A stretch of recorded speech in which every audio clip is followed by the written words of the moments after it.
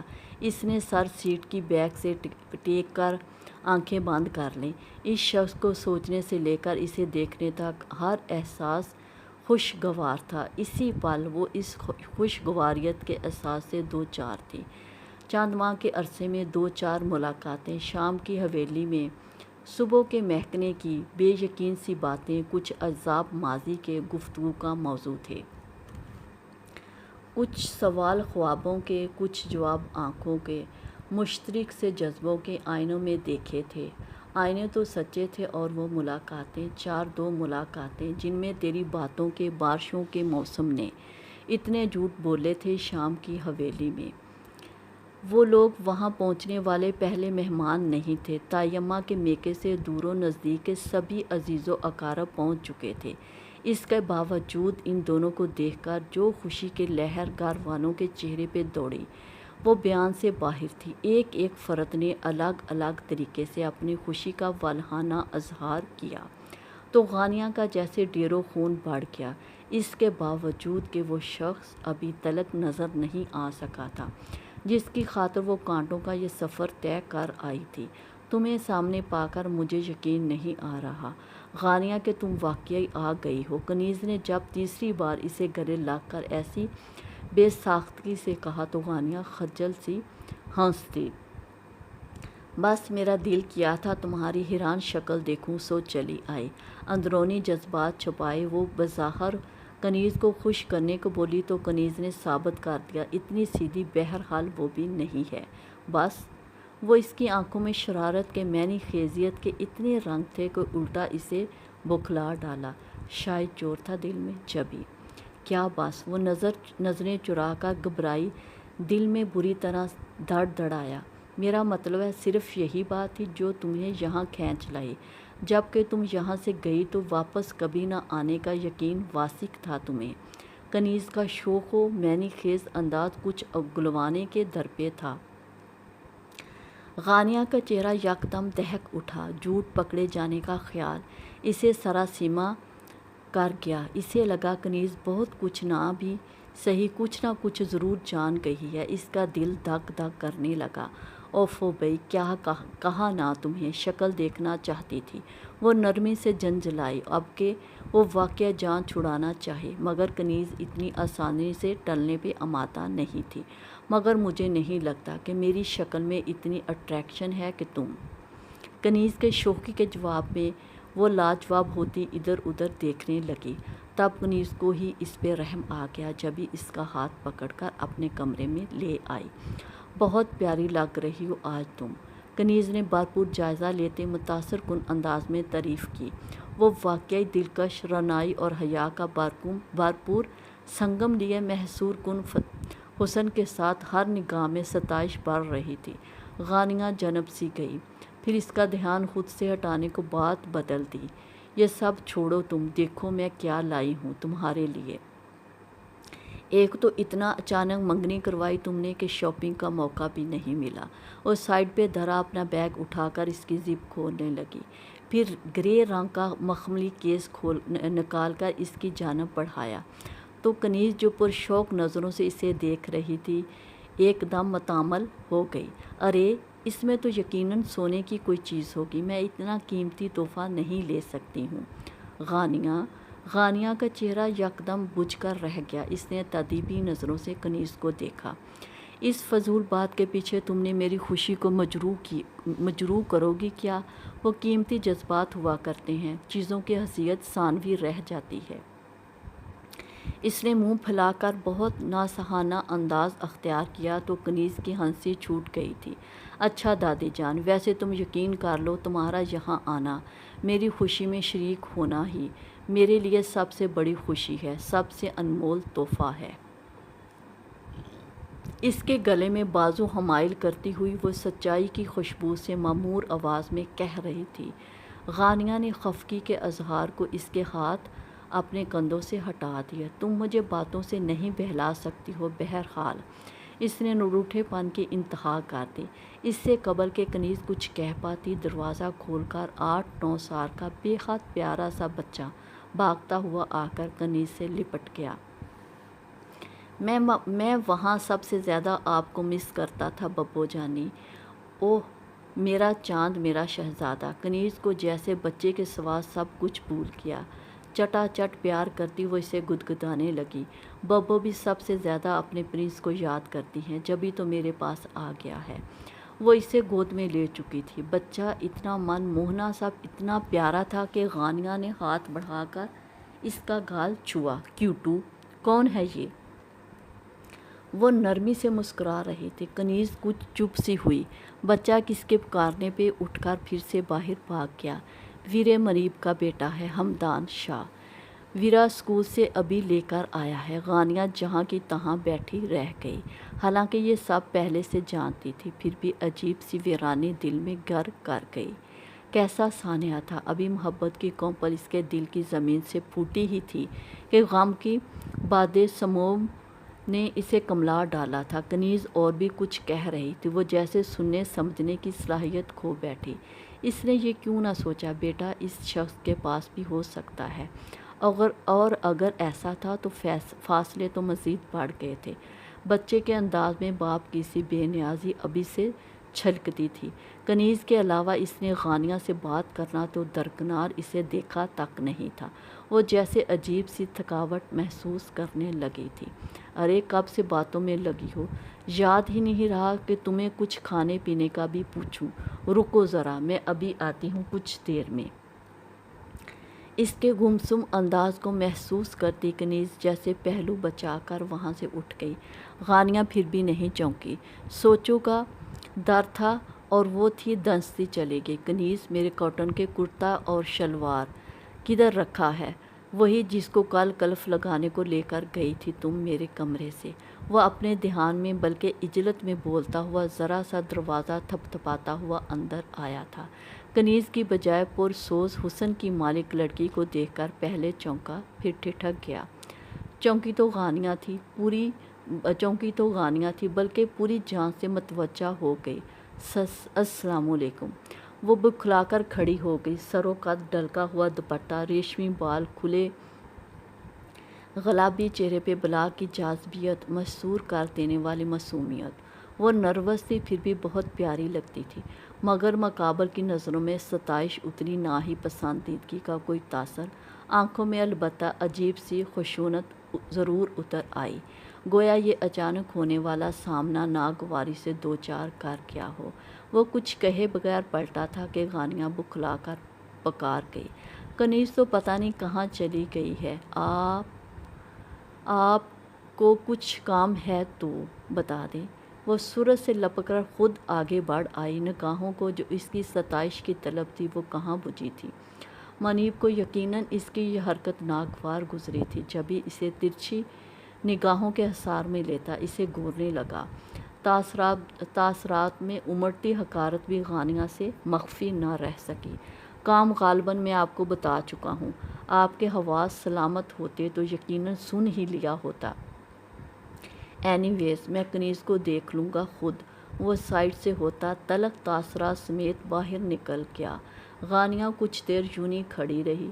عجیب انداز تھا اس پل، گویا بے مائگی کی انتہا تھی، گویا تہی دامنی کا شدید احساس روان سا کرتا چلا گیا ہو۔ بے بسی اپنے عروج پہ پہنچی تو آنکھ بھر آئی۔ حالانکہ وہ ایسا ہی تھا، اس کے باوجود وہ اس کے رویوں کی مار سہتی، ہر بار بکھر جاتی۔ آپ یہاں اکیلی کیا منتر پڑھ رہی ہیں؟ بھئی باہر آئیں، بہت سے لوگ آپ کے متلاشی ہیں کہ ایک پریوں کی ملکہ جیسی پیاری سی لڑکی کہاں کھو گئی ہے۔ اس سے بیشتر کہ وہ واقعہ رو پڑتی۔ سہیل اپنے مخصوص انداز میں بولتا ہوا چلا آیا، بلکہ اسے ڈھونڈتا ہوا وہ فی الفور سنبھلی اور اس سے نظریں بچا کر گیلی آنکھیں رگڑ ڈالیں۔ ہاں چلو، میں بھی بس آ رہی تھی باہر ہی۔ وہ اس سے پہلے باہر آ گئی۔ واقعہ باہر دادی اور تائی جان اسی کی منتظر تھیں۔ مہمان خواتین، جن میں نوجوان نوخیز لڑکیاں بھی شامل تھیں، اس کا تعارف کروانے لگی۔ یہ جمال بائی کی بیٹی ہے، کالج میں پڑھ رہی ہے ابھی۔ ان کے لہجے میں محبت اور فخر بیک وقت تھا۔ خواتین نے اس کے سر پہ ہاتھ پھیرا۔ ماشاءاللہ بہت پیاری بچی ہے، چشمے بد دور۔ لڑکیاں آپس میں خسر پھسر کرنے میں مصروف اسے دیکھتی جا رہی تھی۔ مامی نے ادھورا تعارف کیوں کروایا؟ سنا ہے وکیل صاحب کی مانگ بھی ہے مصروفہ۔ غانیہ تک لڑکیوں کی سرگوشیاں پہنچ رہی تھی۔ وہ کنفیوز ہوئی تھی۔ ارے وہ تو کب کا رشتہ ختم ہو گیا۔ منیب بہو کی شادی کے بعد ہی اتنی پیاری لڑکی ہے وہ۔ لوگ پاگل تھوڑا ہیں کہ بچے کے باپ اور عمر کے اتنے فرق کے باوجود شادی کر دیں۔ لڑکیوں کی سرگوشیاں جاری تھی۔ غانیہ کا دل عجیب سے غبار سے بھر گیا۔ وہاں مزید نہیں ٹھہر سکی تو بہانے سے اٹھ گئی۔ مجھے کنیز سے بات کرنی ہے تائی اماں۔ وہ اٹھ کر پھر سے کنیز کے کمرے میں آ گئی، جہاں اس کی سہیلیاں اسے تیار کرنے میں مصروف تھیں۔ آؤ غانیہ، کنیز اسے دیکھ کر مسکرائی۔ وہ محض سر ہلا کر ایک سائڈ پہ بیٹھ گئی۔ اس کے ذہن میں جوار باٹے اٹھ رہے تھے۔ وہ شخص شادی شدہ ہی نہیں، ایک بچے کا باپ بھی تھا۔ یہ تھی اس کی پسند، اس کا انتخاب۔ انجانے میں اس نے کتنی تیزی سے محبت کا یہ سفر طے کیا تھا کہ آگاہی کے بعد بھی واپسی کا راستہ نہیں ملتا تھا۔ دل کبھی ملال کے سنگ سسکنے لگتا تو کبھی نارسائی کا دائمی احساس کچوکے لگانے لگتا۔ پہلے رسم کی ادائیگی ہوئی، پھر مہمانوں کو کھانا کھلایا جانے لگا۔ وہ صحن میں ابھرتی آوازوں سے بے نیاز وہیں بیٹھی رہی۔ تائی جان نے رسم کے لیے اسے بلوایا، پھر کنیز نے بھی پیغام بھیجا۔ وہ ذرا کی ذرا اس کے پاس جا کے بیٹھی اٹھنے کو تھی جب کنیز نے ہاتھ پکڑ لیا۔ جلدی کیا ہے؟ کچھ دیر تو اور بیٹھو پلیز۔ مووی میکر کنیز کا دیور ہی تھا۔ غانیہ کو اس کی نظروں سے ہی الجھن ہو رہی تھی۔ وہ کنیز کو کیمرے کی آنکھ میں فوکس کرنے کی بجائے اسی سے کیمرے کا رخ نہیں ہٹا رہا تھا۔ وہ جھنجھلا سی گئی۔ اسٹوپڈ، ذرا تمیز نہیں بیہودہ انسان کو۔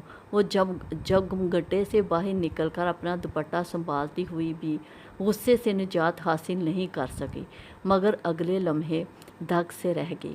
منیب چودھری کی تلخی چھلکاتی ملامت آمیز نظروں میں صاف صاف الزام اسی کے سر لکھا تھا۔ عجیب بات ہے، 16 سنگار کر کے دعوت نظارہ کا اہتمام کرتے وقت آپ کو یہ خیال نہیں آتا کہ غیر مردوں کی نظروں کا سامنا کرنا پڑے گا۔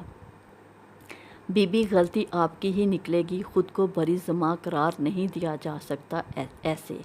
غانیہ کو لگا ابھی وہ یہ سب کہے گا، مگر خیر گزری۔ یہ ملامت نظروں تک محدود رہی۔ وہ ہونٹ بیچے آگے بڑھ چکا تھا۔ غانیہ نے گہرا سانس بھر کے خود کو ڈھیلا چھوڑ دیا۔ کمرے کی جانب پلٹتے ہمدان اچانک اس کے سامنے آ گیا۔ ہمدان! وہ بے اختیار اسے پکار بیٹھی تھی۔ اچھلتا کودتا بچہ ایک دم اپنے نام کی پکار پہ چونک کر پلٹا۔ ادھر آئیں! وہ ہاتھ سے اشارہ کرتے خود ہی اس کی جانب آ گئے۔ بچہ منتظر نظروں سے اسے دیکھتا تھا۔ کیسے ہیں آپ؟ وہ اس کے دونوں ہاتھ پکڑتے پنجوں کے بل اس کے سامنے بیٹھ گئی۔ بچہ قدرے حیران نظر آنے لگا۔ فائن! وہ یہی کہہ سکا تھا۔ آپ کے پاپا کا نام منیب ہے؟ جی، انہی کا بیٹا ہوں۔ بچہ اس سوال پہ الجھ کر اسے دیکھنے لگا۔ اور ماما؟ وہ کہاں ہوتی ہیں؟ غانیہ نے اس کا گال سلا کر اگلا سوال کیا ہی تھا کہ بچہ گھبرا کر پہلے اسے پھر دائیں جانب اسی پل وہاں آنے والے اپنے باپ کو دیکھنے لگا۔ منیب کی نگاہوں میں موجود سرخی میں عجیب سا قہر کروٹیں لینے لگا۔ غانیہ کو ایک دم اپنی حماقت اور جذباتی بیوقوفی کا احساس ہوا تھا۔ وہ بے ساختہ قسم کی گھبراہٹ سمیت اٹھی۔ اس سے قبل کہ خود بچے کا ہاتھ چھوڑتی، منیب کے درست جھٹکے نے چھڑوا دیا۔ آپ جاؤ ہمدان یہاں سے۔ وہ بیٹے سے مخاطب تھا، تب بھی لہجے میں نرمی میں موجود سنگینی غانیہ کا لہو رگوں میں ٹھٹھرانے کا باعث بن گئی۔ متوقع بے عزتی کے خیال سے ہی وہ جیسے خود کو زمین میں گرتا محسوس کرنے لگی۔ ہاتھوں کی لرزش پہ قابو پانے کو اس نے ہاتھوں کو باہم جکڑا، مگر خاطر خواہ نتیجہ برآمد نہیں ہو سکا۔ وہ اس شخص کے قہر سما تاثرات کے سامنے باقاعدہ ہولے ہولے لرزنے لگی۔ یہ پوزیشن واقعہ بے حد آکورڈ تھی۔ وہ کیا سوچتا ہوگا کہ اسے اس کی ذاتیہ سے اتنی دلچسپی کیوں ہے؟ فرمائیے، کیا پوچھنا چاہ رہی ہیں آپ؟ مجھ سے پوچھئے کیسا جتلاتا ہوا لہجہ تھا اس کا، تحقیر سے لبریز، تنفر سے بھرا ہوا۔ غانیہ عرق ندامت میں ڈوبی بھیگی بھیگی پلکیں جھپکنے کے علاوہ کچھ نہیں کر سکی۔ اتنی ہمت بھی ناپید تھی کہ وہاں سے چلی ہی جاتی۔ لوگوں کے ذاتی مسئلوں میں دلچسپی رکھنے کی بجائے انسان کے لیے بہتر یہی ہوتا ہے کہ وہ اس انرجی کو اپنی اصلاح میں ویسٹ کرے اور سنے۔ وہ روانسی ہوتی پلٹی تھی کہ اس کی سرد پکار پہ نہ چاہتے ہوئے بھی رک گئی۔ البتہ نظریں اٹھانے اس کی خفا نظروں کا سامنا کرنے کی تاب خود میں نہیں پاتی تھی۔ میرا خیال ہے جو بھی خوش فہمیاں اب تک آپ کو لاحق تھیں اس سارے معاملے سے بے خبری کی بدولت، وہ یقیناً اب ختم ہو گئی ہوں گی۔ آپ کے لیے بہتر ہوگا کہ اب واپس اپنے ٹریک پہ چلی جائیں۔ اپنی بات مکمل کر کے وہ رکے بغیر لمبے ڈھگ بھرتا چلا گیا، اور غانیہ کے اب تک بامشکل رکے ہوئے آنسو بے اختیار بہہ نکلے تھے۔ اس کا لہجہ، اس کا انداز غانیہ کو پتال میں اتارنے کو کافی ثابت ہوئے۔ یعنی وہ اسے جتلا گیا تھا، وہ اتنا بھی بے خبر نہ تھا جتنا اپنے تئیں وہ اسے سمجھے بیٹھی تھی۔ یعنی اس کے نوخیز انداز محبت کے چھلکتے احساس نہ صرف اس تلک پہنچے تھے بلکہ بے اثر اور ناقابل قبول بھی کیے جا چکے تھے۔ رد ہونا اور اتنی شدتوں سے جھٹلایا جانا اسے پاش پاش کرتا جا رہا تھا۔ وہ چاہنے کے باوجود اپنے پیروں پہ کھڑی نہیں رہ سکی۔ جسم ہی ایسے بے جان ہوا جاتا تھا۔ اس سے بڑھ کر بھی سبکی کا احساس کوئی اور ہو سکتا تھا، بے بسی کا کوئی مقام ہو سکتا تھا کہ اس کا راز اس شخص پہ آشکارا ہو چکا تھا جس سے چھپانے کی وہ سب سے زیادہ متمنی تھی۔ میرے چہرے پہ ان گنت تحریریں ہیں، ہر سطر میں ہزاروں مزمل خواب، ان خوابوں کی ٹہنیوں سے لپٹے خار گلاب ایسے، بہت ہی ستم رسیدہ کسی بوڑھے فقیر کے جیسے۔ حسن کا کاسہ بہت سی دعاؤں سے ویران ہے، سیراب ہونے کا منتظر، زوردار بارش کا طلبگار۔ آئینہ جب بھی دیکھوں تو اپنے چہرے پہ ان گنت چڑیاں نظر آتی ہیں، بے شمار سلوٹیں دکھائی دیتی ہیں، تھکی ہوئی بیمار آنکھیں کسی شفا یاب لمحے کی منتظر ہیں۔ میں بھی کسی بوڑھے فقیر کے جیسی ہوں، غم نے میرے قدموں تلے ریت بچھا دی ہے۔ یہ گلابی جاڑے کا ایک اداس دن تھا۔ اس اداس دن کے دامن کو خاموش بارش کی پھوار نے بھگو ڈالا۔ بارش جو اونچے ٹنڈ منڈ درختوں، سبز باڑوں، ننھے پودوں، خالی کیاریوں کو چھوتی سبز گھاس میں گم ہو رہی تھی، جو شیشے کی دیواروں پہ موتیوں کی صورت برس رہی تھی، وہ بھی اس کے ساتھ ایسے ہی موسم میں اسی دیوار کے پاس ایزی چیئر پہ ٹانگوں پہ گلابی کمبل ڈالے بہت دیر تک اس کے ساتھ بارش کا نظارہ کیا کرتا تھا اور ہر موضوع پہ بلا دریغ بولے جاتا۔ وہ اس کی ذہانت سے چمکتی آنکھوں کو دیکھتی، بس ایک بات سوچے جاتی، کیا دنیا میں ان آنکھوں سے زیادہ کہیں اور حسن ہو سکتا ہے؟ اور پھر خود ہی نفی میں سر ہلا دیتی، ناممکن۔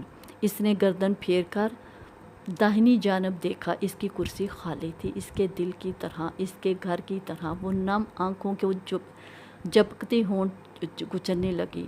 بارش کے ساتھ اس کا رشتہ ہمیشہ عجیب رہا تھا۔ اس بارش نے اسے ہمیشہ وحشت، خوف، تنہائی اور اداسی دی تھی، مگر ایسے میں جب وہ بالکل اچانک بغیر اطلاع کے آ کر اسے چونکا دیتا تو ساری اداسی ختم ہو جاتی۔ وہ بات بے بات کھلکھلایا کرتی، اور جب وہ کسی بات پہ مسکراتا یا ہنستا اسے کائنات کی ساری دلکشی ہیچ لگنے لگتی۔ وہ سوچنے پہ مجبور ہو جاتی کہ بعض لوگوں کی ہنسی ان کی مسکراہٹ سے بالکل جدا ہوتی ہے، اور ہر بار اسے ہنستے مسکراتے دیکھ کر وہ سوچا کرتی، اس کی ہنسی زیادہ خوبصورت ہے یا مسکراہٹ زیادہ قاتلانہ؟ آنکھ سے بہتی نمی میں پچھتاوے آ بھرتے تھے۔ وہ جانے کتنی دیر روتی رہی، یہاں تک کہ نڈال ہو گئی۔ پھر وہ غنودگی تھی یا شدید نقاہت کے باعث بے ہوشی کا غلبہ؟ اس کی بند پلکیں لرزتی رہیں، وہ اس روشنی جیسے الجھے شخص کو مجسم اپنے سامنے دیکھ سکتی تھی۔ ہاں، وہ گردن میں تولیہ لٹکائے واش روم سے نکلا تھا، اور اس حسن کی جوالا مکھی کو دیکھنے لگا، ہنسی سے جس کا گلابی چہرہ سرخ ہو کر تمتما رہا تھا۔ سفید دانتوں کی موتیوں جیسی لڑی اسے اور حسین بنا رہی تھی۔ اب بس کرو بیوقوف لڑکی، اس نے اس کے کندھے پر ہاتھ مار کر نرمی سے ڈانٹا، اور وہ گہرے خواب سے جاگ گئی اور آنکھیں پھاڑ پھاڑ کر ہر سو اسے تلاش کرنے لگی۔ پورا وجود تلاش کی ناکامی کے ہراساں کر دینے والے خیال سے لرزاں تھا۔ بدن پسینے میں نہا گیا اور چہرہ پسینے کے قطروں سے یوں تر تھا جیسے کسی کو پالے کا بخار چڑھ جائے۔ یہ لمس، یہ احساس، یہ خوشبو، وہ کسمسائی اور ایک دم تڑپ کر اٹھ بیٹھی۔ اس کا تنفس تیز تر چل رہا تھا۔ وہ پھٹی پھٹی آنکھوں سے چاروں اطراف دیکھتی، ناکامی کے احساس سمیت، شکست کے احساس سمیت پھوٹ پھوٹ کر روتی۔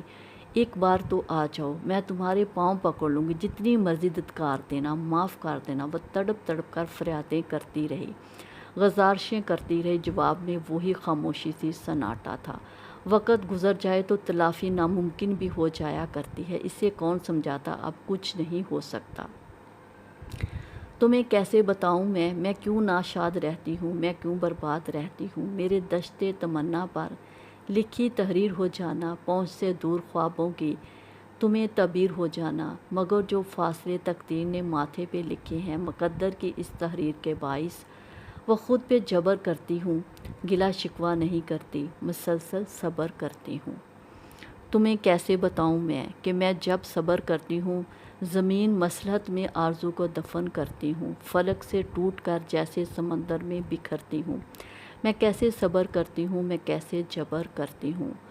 سنو، ان چاہتوں کو عشق کی پہچان دیتی ہوں، جنوں کی آخری حد کا کوئی عنوان دیتی ہوں۔ سنو، میں مان دیتی ہوں، یقین تم کو دلانے کو کہو تو جان دیتی ہوں۔ پھر وہاں سے واپس چلی آئی تھی، شاید ہمیشہ کے لیے، کبھی بھی پلٹ کر وہاں نہ جانے کو۔ وہاں اس کے لیے کیا تھا؟ وہاں اس کے لیے کم از کم کچھ بھی نہیں تھا، ایک نگاہ التفات تک تو کیا، ہمدردی کا ایک بول تک بھی نہیں۔ کیسی حرامہ نصیب تھی نہ اس کی بے مایہ محبت۔ وہ سوچے جاتی اور بے بسی، بے مائگی کے احساس سمیت بلکے جاتی۔ کتنے بہت سارے دن بیت گئے، چاہنے کے باوجود وہ خود کو سمیٹنے، خود کو جوڑے رکھنے کی کوشش میں ناکام ہوئی جاتی۔ جب وہ واپس آ رہی تھی، دو عجیب باتیں ہوئی تھی۔ اس نے منیب چودھری کی آنکھوں میں واضح اطمینان دیکھا تھا۔ کیوں؟ یہ ایک لفظ اس کے اندر ادم مچانے ضرور آتا اگر وہ کچھ سوچنے سمجھنے کی صلاحیت رکھتی، جبکہ کنیز نے اسے روکنے کی بھرپور کوشش کر کے بھی اسے چونکنے پہ مجبور کر ڈالا تھا۔ بہن بھائی کے اس متضاد رویے پہ وہ اب تک الجھتی رہی۔ کنیز کیسے منتوں پہ اتر آئی تھی، صرف آج کی رات رک جاؤ نا غانیہ، بہت خاص باتیں کرنی ہیں تم سے۔ کیا بات ہے، ابھی کہہ دو۔ وہ جو پوری طرح لٹ چکی تھی، ہر آس کا دامن چٹکے، مایوس دل گرفتہ نظر آئی۔ یہاں کھڑے کیسے کر لوں اطمینان سے رات کو، غانیہ پلیز۔ کنیز کیسے ملتجی ہو رہی تھی۔ غانیہ نے جان چھڑانے کو کہہ دیا، ٹھیک ہے، میں پھر آؤں گی تو کر لینا۔ وہ اب واقعہ رکنا نہیں چاہتی تھی، وہ اب پلٹنا بھی نہیں چاہتی تھی، اس سے بڑھ کر ذلت کی متحمل نہیں ہو سکتی تھی۔ وہ اس کی آنکھوں میں بے تحاشا جلن سمیٹ لائیں۔ منیب چودھری کے الفاظ اس کے دل میں تیر بن کر پیوست ہو گئے تھے۔ کیسا حقارت زدہ تھا اس کا لہجہ اور آنکھوں کی وہ نفرت۔ وہ تاب نہ لاتے ہوئے بھی جھلس گئی۔ ایک عورت کا اس حد تک جذبات سے مغلوب ہو جانا باعث فخر نہیں، باعث ملامت ہے۔ عورت اپنے جذبوں میں بے باس تو اچھی لگتی ہے، بے باک ہو کر نہیں۔ مت سمجھنا کہ میں جان نہیں سکتا کیا چاہتی ہو تم۔ کتنا تنفر زدہ تھا اس کا قہر آلود لہجہ، تاثرات میں جو تہذیب کے رنگ تھے وہ کیسے سہک گئی بھلا وہ یاد کر کے تڑپتی تھی اور تڑپ کر خود کو ملامت کرتی تھی۔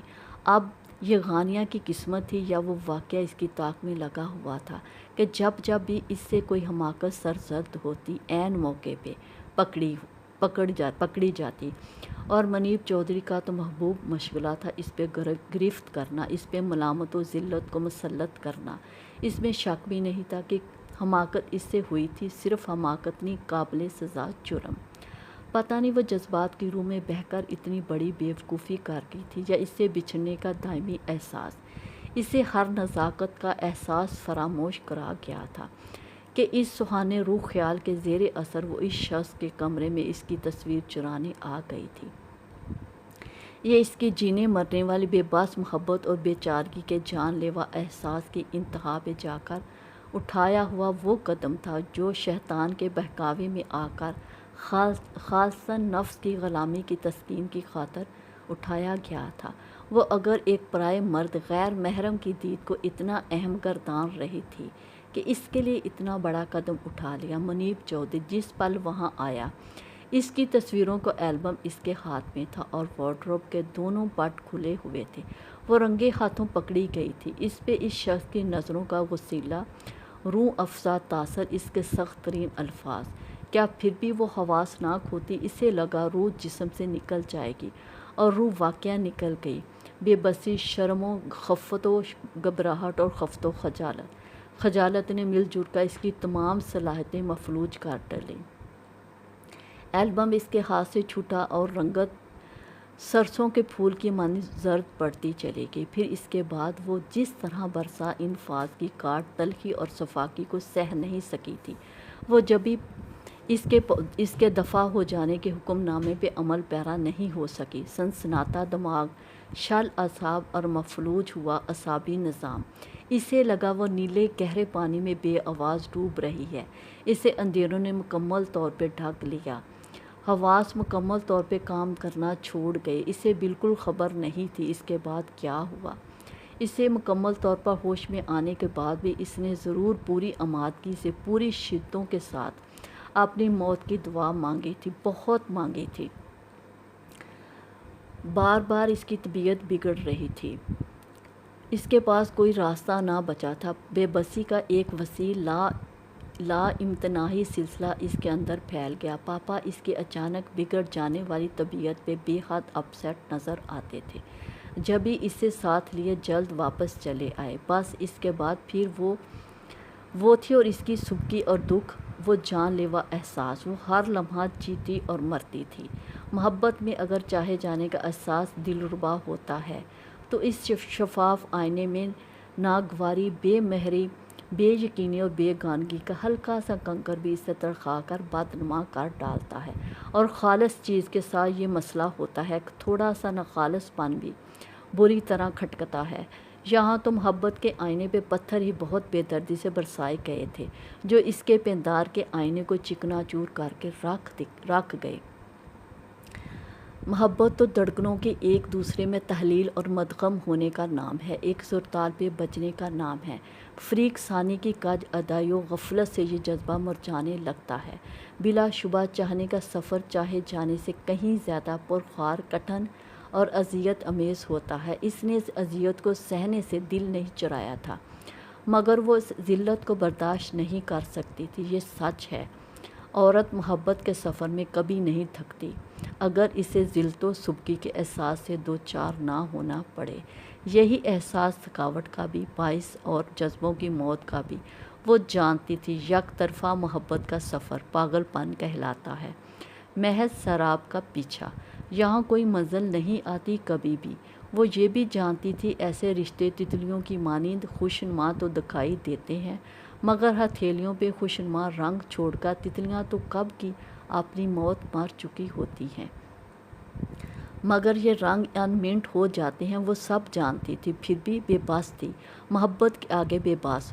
وہ وہاں جانا تو چھوڑ سکتی تھی، وہ محبت نہیں چھوڑ سکتی تھی۔ اس کے آنسو نہیں تھمتے تھے، ایسا تو کبھی میں نے سوچا بھی نہیں تھا۔ میں ایسے کیسے اتنا کمزور پڑ گئی، وہ بھی اس صورت جب کہ وہ شخص اس سے قبل بھی مجھے اپنی ناپسندیدگی جتلا چکا تھا۔ اب جینا کتنا دشوار ہے، کاش اس آخری حماقت سے قبل ہی کوئی مجھے سنبھال لیتا، کوئی مجھے اس راہ سے واپس لے آتا جو میرے لیے سوائے ذلت و رسوائی کے اور کچھ بھی نہ تھی۔ وہ ہچکیوں سے روتی تھی۔ محبت میں رد ہونے کا احساس بہت روح فرسا تھا، جو گن بن کر چاٹ رہا تھا اسے۔ وہ جیسے اپنی نظروں سے گر گئی تھی۔ یہی تو المیہ ہے محبت، عزت دار گھرانوں کی لڑکیوں کو مجروح پرندہ بنا کر رکھ دیا کرتا ہے، اڑ سکنے کی خواہش اور نہ اڑ سکنے کی بے بسی تا عمر تڑپاتی اور رلاتی رہتی ہے۔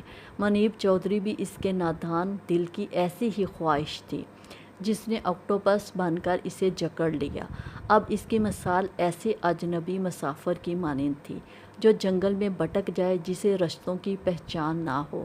ایسے میں کوئی اندھی دلدل یا کھائی ہی اس کا نصیب بن سکتی ہے۔